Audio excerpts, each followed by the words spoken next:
Nedeni belirlenemeyen ya da psikolojik denilen ağrılarınız, sıkıntılarınız, halsizliğiniz, isteksizliğiniz, açıklayamadığınız bazı takıntılarınız, korkularınız, aşırı reaksiyonlarınız, içinizdeki huzursuzluk, mutsuzluk, bunaltı ya da kaygı durumları, ani duygusal iniş çıkışlarınız ya da öfke patlamalarınız. Tüm bunlar kendimizle, kendi gölge yanlarımızla yüzleşmemenin, farkında olmasak da onlardan kaçmanın ya da onları bastırmanın, reddetmenin ağır bedeli olabilir. Peki nedir bu gölge mevzusu?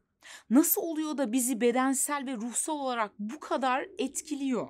Kendinizle yüzleşmeye ve belki de kabullenmekte zorlanacağınız bazı gerçekleri duymaya hazırsanız başlayalım. Sevgili dostlar, size bir haberim var. Hani o diğerlerinde görmeye dayanamadığınız, sıklıkla yargıladığınız, sizi sinir eden, tırnak içinde sizi gıcık eden o özellikler var ya, işte o özelliklerin çoğuna siz de sahipsiniz. Her ne kadar pek çoğumuz kendisini çok dürüst, çok iyi niyetli, çok yardımsever olarak görsek de kişiliğimiz sadece bu yönlerden oluşmuyor. Kötü, kabul edilemez, çirkin olduğunu düşündüğümüz için bende kesinlikle yok, ben hayatta öyle yapmam dediğimiz çoğu özelliğe de aslında sahibiz. Yani her birimizin içerisinde bir miktar yalancı, bir miktar hırsız, bir miktar bencil, bir miktar tırnak içinde kötü yönde var. Ancak bunları fazlasıyla bastırdığımız ya da reddettiğimiz için çoğu zaman farkında değiliz. Psikolojinin babalarından Carl Jung, kişiliğin bu karanlıkta kalan yönlerine gölge yönlerimiz der. Jung'a göre persona kişiliğimizin maske kısmıdır. Ne olmayı istiyor ya da dünya tarafından nasıl görünmeyi diliyorsak odur. Yani personamız dışarıya gösterdiğimiz cici kısımlarımızdır. Gölge ise benliğimizin karanlık ve hor görülen tarafıdır. Çocukluktan itibaren bize neyin iyi, neyin kötü, neyin kabul edilebilir, neyin kabul edilemez olduğuna dair pek çok öğreti verilir. Pek çok şey öğretilir. Ve bu doğrultuda kötü ya da kabul edilemez olduğunu düşündüğümüz bazı yönlerimizi işte o çocukluk çağlarımızdan itibaren bastırır ya da reddetmeye başlarız. Oysa ki bunlar da yani bastırdığımız kısımlar da insani doğamızın birer parçasıdır.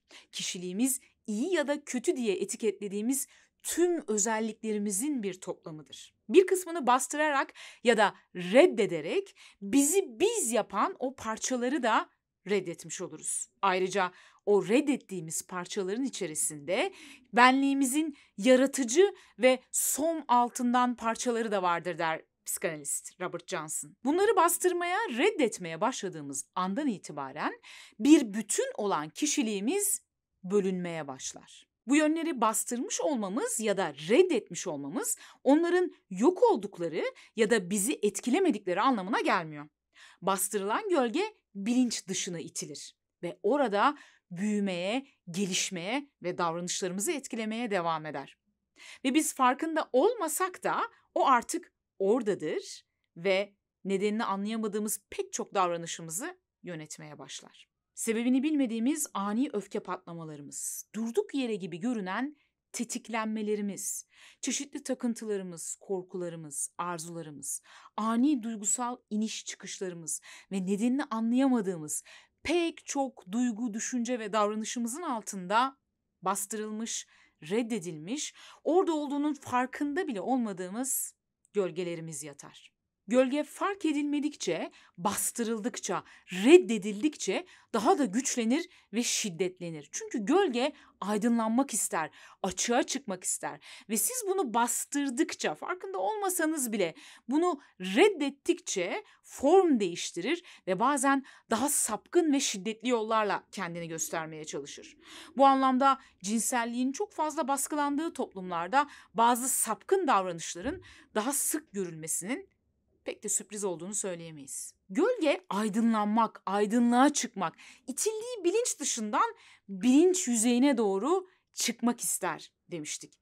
Ve biz gölge yanlarımızı ne kadar fark edersek, ne kadar kabul edersek, onlarla ne kadar barışırsak gölgelerimizin üzerimizde yarattığı baskı da o kadar azalacaktır. Gölge yanlarımızı fark edip kabul ettikçe reddettiğimiz yanlarımızla tekrar birleşip bütünleşiriz. Ve işte o zaman rahatlamaya başlarız. O zaman yaşadığımız pek çok sıkıntıdan kurtulmaya ve iyileşmeye başlarız. Bütün olabilmek için hem karanlık hem de aydınlık yanlarımıza ihtiyacımız var der Jung. Ona göre asıl olgunlaşma kişinin kendi karanlık yönlerini fark etmesiyle başlar. Kişi aydınlık figürleri hayal ederek aydınlanamaz. Ancak karanlığı bilinçli yaparak aydınlanabilir der Jung. Yani kurtuluşumuz aslında mükemmel, eksiksiz olmaya çalışmakla değil. Aksine tırnak içinde kusurlu yönlerimizi fark edip kabul etmeye başladıkça olacaktır. Şunu da belirtmeme izin verin lütfen. Gölge yönlerimizi fark etmek ve onları kabul etmek demek, onlarla barışmak demek, tamamen onun etkisi altında davranmak ya da tamamen hayvani dürtülerimizle hareket etmek demek değildir. Onun orada olduğunu bilmek, onu fark etmek ve onun orada olmasına izin vermek demektir. Ancak onun orada olması demek illa benim davranışlarımı etkilemesi anlamına gelmez. Aksine ben onu fark etmedikçe daha çok davranışlarımı etkileyecektir. Onun orada olduğunu bilmek ve onu fark etmek benim tepkimi değerlendirmeme, yani onu daha sağlıklı bir biçimde ifade edebilmek için tepkimi değerlendirmeme ve seçim yapmama olanak tanır. Bir örnekle açıklamak gerekirse gölgesi, öfkesi ya da saldırganlığı olan bir kişinin gölgesini kabul etmesi demek ilk öfkelendiğinde karşısına çıkan kişiye yumruk atması demek değildir. Aslında esas gölgemizin farkında olmadığımızda genellikle bu tarz sonradan pişman olacağımız tepkiler veririz. Fakat gölgemizi fark ettiğimizde bizi tetikleyen olay ve davranışımız arasındaki, tepkimiz arasındaki boşluğu fark ederiz ve o boşlukta sağlıklı seçimler yaparız. Böylelikle de sonradan pişman olacağımız tepkileri vermekten kurtuluruz. Viktor Frankl'ın da dediği gibi uyaranla tepki arasında bir boşluk vardır ve işte bizim asıl gücümüz o boşluktadır. Kendi gölge yanlarımızı fark etmek ve kabul etmek kendimize bakış açımızı da etkiliyor. Artık eskisi kadar yargılayıcı olamıyoruz kendimiz hakkında. Kendimize daha sağlıklı bir şekilde daha objektif bakabiliriz ve kendimize şefkat gösterebiliriz gölge yanlarımızı fark ettikçe. Çünkü şunu fark ederiz. Aslında kişiliğimiz hem personamız hem de gölgemizdir. Yani hem taktığımız maske hem tırnak içinde iyi yönlerimiz hem de tırnak içinde bastırdığımız o kötü yönlerimizdir ve bunların bir bütünüdür. Sadece biri ya da ötekisi olmak zorunda değilizdir. Özgüvenimiz, öz şefkatimiz, yaşam duyumumuz, yaratıcılığımız artar gölgemizi fark ettikçe ve ona sarıldıkça.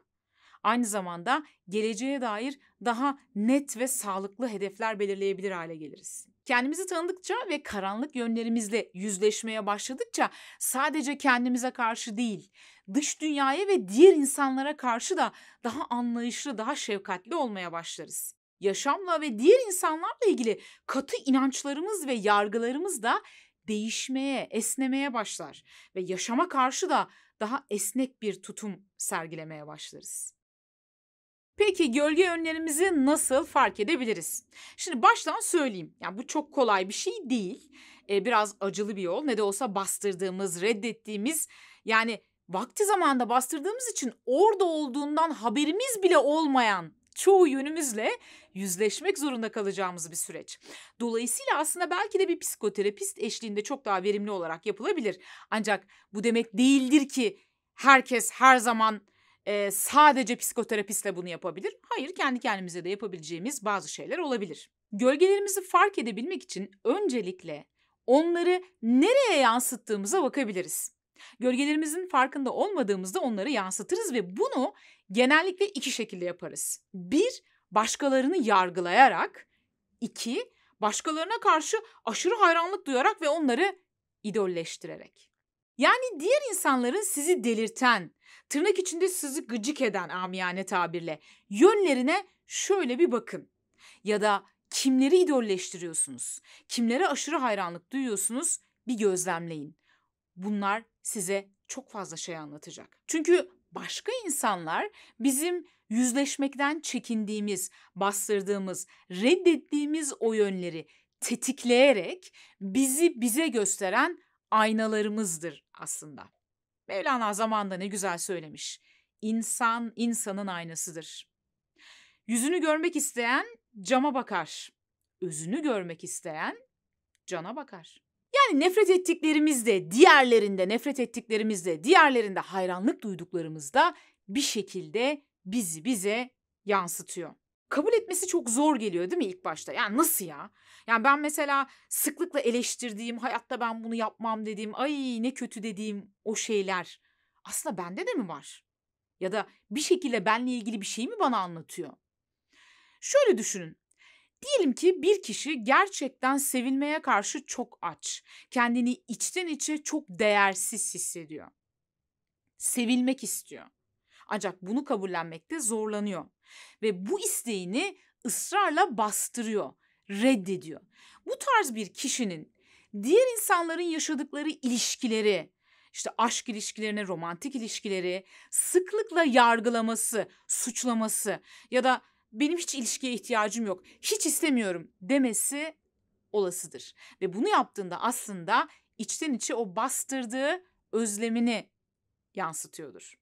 Ya da kendi içerisindeki dişil ya da erkeksi yönlerini reddeden bir kişi bu yönleri fazlasıyla gösteren bir başka insanı çok eleştiriyor, yargılıyor olabilir. Ya da sürekli bu insanlar hakkında konuşuyor olabilir. İşte yine bunu yaparak da aslında kendi içindeki bastırdığı o gölge yönünü yansıtıyordur. Bazı insanlar vardır ki sürekli olmaması gereken şeyler hakkında konuşurlar. Sürekli birilerine karşı suçlayıcı ve yargılayıcılardır. Aslında bu durumda çoğu kişi kendi gölgesini yansıtıyordur. Aklıma Nietzsche'nin şu sözü geldi. Kim namus ve ahlak şövalyeliği yapıyorsa bilin ki en namussuzu odur. O zaman şöyle bir düşünün. Neler en çok sizi tetikliyor?